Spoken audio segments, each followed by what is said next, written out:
ช่ไหมบัดเดือนนะสบายดีแม่ สวัสดีค่ะ นี่เจอกับแม่กู มาเซลบานค่ะดิเดบานหม้อปลายค่ะ อืม โอ้มาแล้วนี่สักกายยังไงดิมาให้มาเลข14บอลมาเมื่อวานสงสัยเพิ่นนี่อยู่ทางนั้นหาโคกเลยนอกบอลมาเมื่อวาน พายแม่สอนก็มีจ่อยมาลุย เพิ่นนบอลมาเมื่อวานเพิ่นว่าแม่ความโกกว่ายังนะ ความโกก ก็ว่าเบิ่งบ้าน ความปลายเด้ หาผู้บ่าว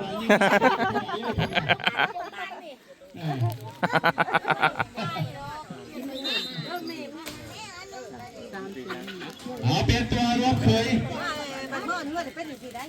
ไทยนี่ว่าบ่จะออกบ่มันกินอะไรแม่กินกินนี่บ่แล้วมันบ่เป็นแม่มึงลูกอันนั้นบ่เป็นแม่มึงแม่ด้วยมันจะนอนมันลูกปัจจุบันนี้รวมเคยเฮาหากระเปลี่ยน2เนาะแต่ว่าทางสกายครับเปลี่ยน3แล้วของใครล่ะ กินเต้นลังค่า โอ้ยนั่นน่ะไฟลวกวะ 3ทำไมนี่สุดใส่บอลไทยถึงนี่เนาะหัวเล็กๆทั้งนั้นว่าลงก็ต้องนั่งไปเล่น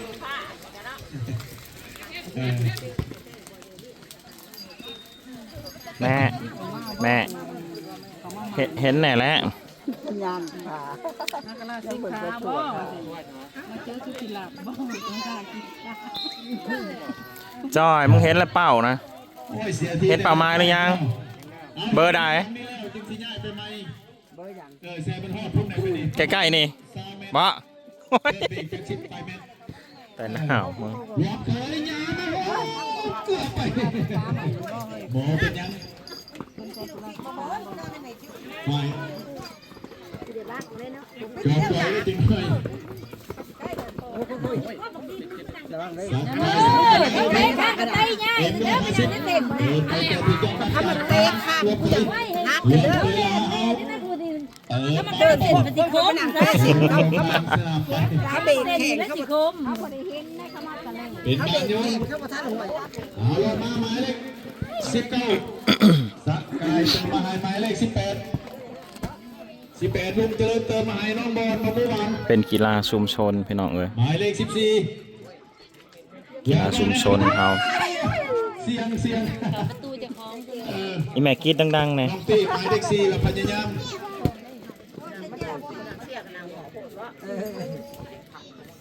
น้องสกายกับรวมเคยบ่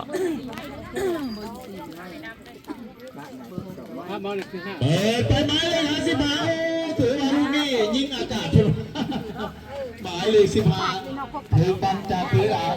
ก็เลยยิงดาวเพิ่นว่ะกลางอากาศก็เสียไปดูกลางอากาศถือว่ามือประตูกระหับเนี่ย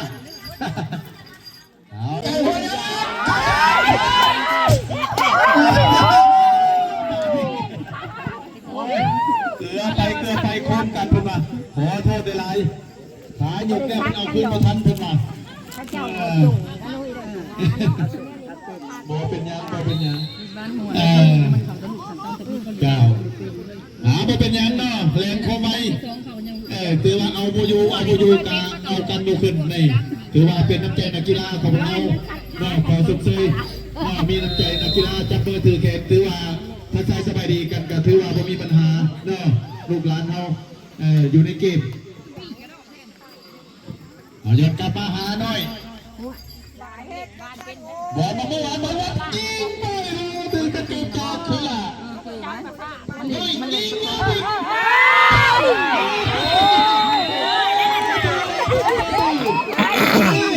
ถือว่าเป็นลูกที่4จากการยิงไม่เจริญหมายเลข15เนาะถือว่ายิงลูกที่3นี่เป็น25ยิงลูกที่4มีหมายเลข55ถือว่าเป็นลูกที่4ในเกมที่2เนาะเจ้ากาถือว่าโกกใจทาง2ทีมเอาปัจจุบันนี้ถือว่าเดินทางมาโค้งสุดท้าย เอาขับไปขี่แล้วพแลนนี้ เรียบร้อยแล้ว ผิดพลาด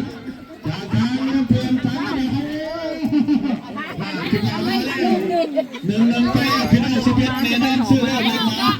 ทั้งนี้และเตะค่ะ อย่าลืมนักสองที่ออกสมไปเห็นจุดว่า มาเอาเด็กมา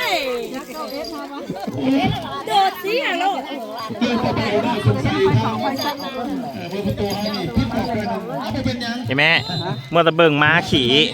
เอามาเบิ่งสร้างข้าวโมงเขาอันประตูเมื่อกี้นะ แล้วว่าจะลงมาสิ เออ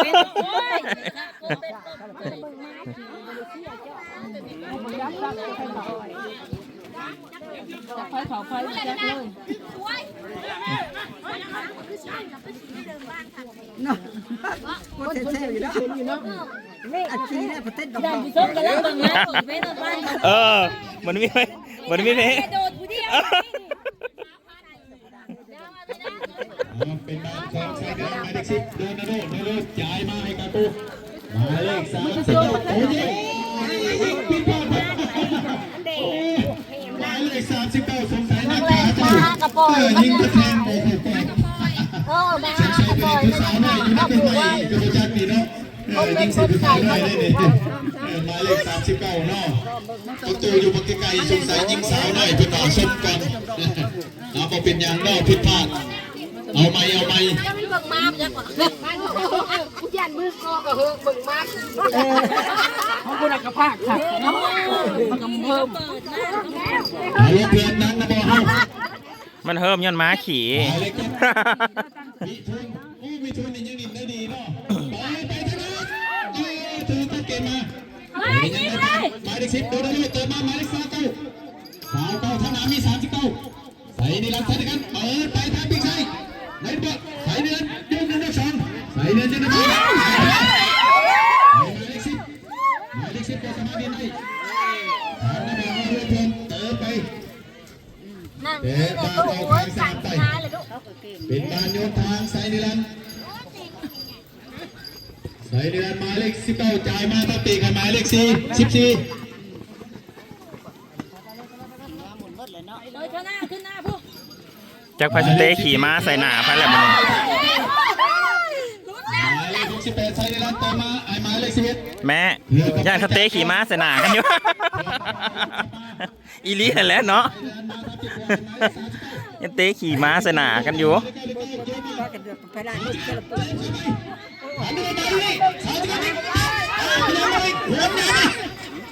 อย่าทำนะทางหลังยังมีหมายเลข9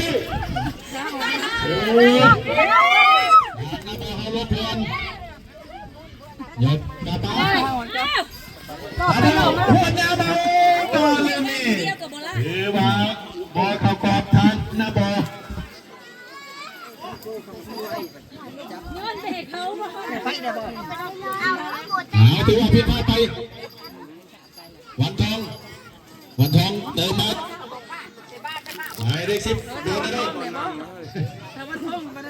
ด้อเปย์ในหมายเลขมีทุนดินอะไรเติมมาหมายเลข39ให้ครับโอ้ท่านามีหมายเลข9ยืดไป อีแม่น้ำมันแห้งจนบ่หนังเลย ไอ้ล่มนั่นแหละเอ้ย อีจอยมันก็มีเสียงก็จอยม่วนพันม่วนอยู่ในใจอีเหน่าอันนี้มึงกรีดออกมาดังๆโลด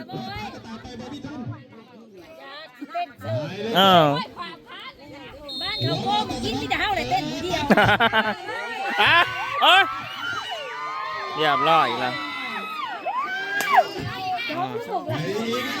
ก็เที่ยวติ๊กเขามาซ้อมลูก เป็นลูกที่2ไซนิลัน ก็เที่ยวติ๊กกันนี่นะผูกคือเสือนี่นะ เอาไว้ปินเบอร์มาผู้ยิงประตูเขาปินเบอร์มาตัวอย่างไซนิลันปินเบอร์หมายเลข68เอาถึงเวลานาทีนะครับยังไม่พอนาทีเวลาเตือนประตูกลางไว้จากที่พุ่งบอลดีหรือว่าปัจจุบันนี้หลังจากที่พุ่งบอลดี มันเอามาดำๆ เพิ่นมีพุ่งน้ำมันดีเพิ่นมีเนาะเก็บเงิน10,000 บาทไปส่งคืนหาเจ้าของมาเอาเพิ่นว่าโอ้ยว่าให้ก็ส่งจะใช่แน่สิตัวเราเก็บได้8,000เอาไป 2,000โอ้ย เข้าไปเป็นไรมีถูแต่ไม่ได้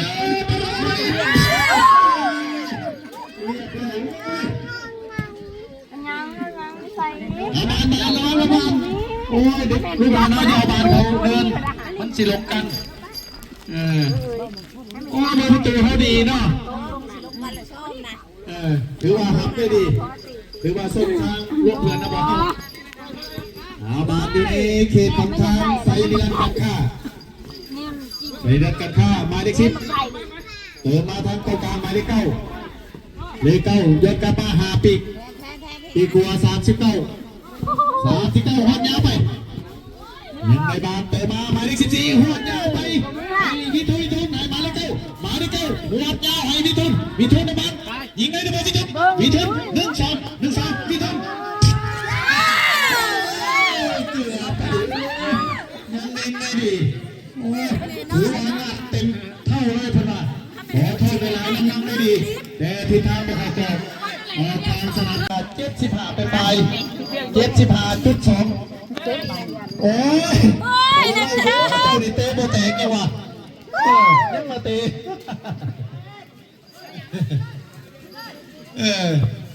ขอบเขตไทยขอบเขตมันถือว่าอยู่ในเกมนี่แต่ละทีมถือว่ารักษาน้ำใจนักกีฬาได้ดีถือว่าไม่มีเสียงโวยวายถือว่าส้มทาง2ทีมเฮาเนาะล้วนแล้วแต่เป็นนักกีฬาที่ว่าจบออกจากวงเวียนของพวกนี้ไปเนาะบางเทื่อก็ถือว่าไป12เป็นผู้อาจารย์ก็ถือว่าลูกหลานเฮากระดิ่งได้ดีเนาะถือว่าส้มทางลูกหลานเฮาทั้ง2ทีมนอกจากถือว่าบ่มีกดดันทางกรรมการเฮานี่นอกจากถือว่าทีมงานไปได้ดีเนาะถือว่าได้แต่ถือว่าเป็นฟอร์มกีฬากีฬาฟอร์มนอกจะหน่อยก็เข้าสู่เกมที่2ถือว่าทางระบบเฮาไปร่วมกันแก้เกมจังไดอย่าออกไปได้อย่าออกไปได้เด็กตัวใหม่ได้ซื้อ เยี่ยมแล้วซ้อมทำอยู่เก่าลูกถ้ากระโลงของไหนจะมาไปฉุกดังเลยครับสวัสดีครับ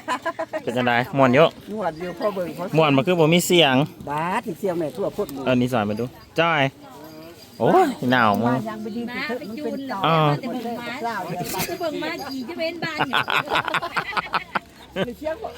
ไปเสียม้าขี่ผู้อีจ้อยนี่หนาวมึงมาแล้วก็บักเอิญได้ขี่แล้วมันแลนนี้เมื่อผู้หลับว่าแม่บ่สมมาพักวันบ่เฮาต้องกระทง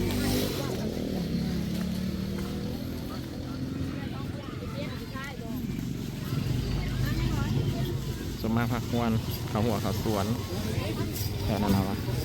ซูมไปบอกพี่ภายในแม่มาเบิ่งผู้บ่าวใส่หมวกแม่ลูกซูมไปนี่